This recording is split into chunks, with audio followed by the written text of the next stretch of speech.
was a place where Britney was recovering. At the time, Kevin and her mother were taking care of the kids.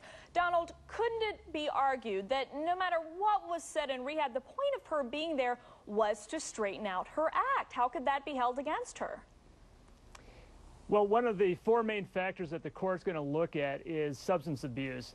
If Federline can show that she has slipped, she's fallen off the wagon, and she's actually currently using illicit drugs, that's a heavy factor for the court to consider. And I disagree with Gloria to one extent.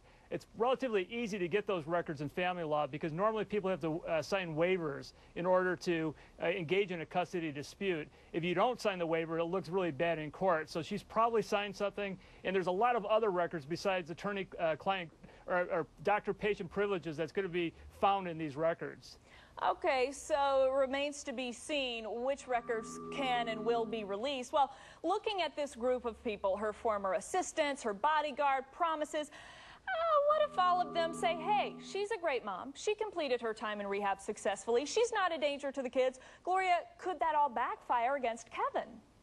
Well, I think it's more likely that it won't be helpful to him if she has successfully completed rehab.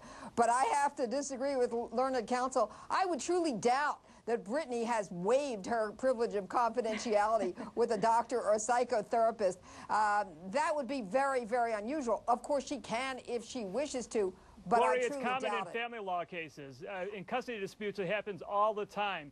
If she's being asked to show that she's not using drugs and that she's fit, she's going to have to sign something. Otherwise, the court's going to say, why not, and use it against her. Maybe a perception I practiced family law for 31 years, and all I can tell you is that would be very unusual. Oh, well, let me talk about this. Recently, we saw Britney out with her two young kids, 10 o'clock at night at a restaurant, and people were saying, what the heck is she doing out so late with those small children? Donald, much ado about nothing, or is there something here? Could K-Fed's attorney argue that that is neglect?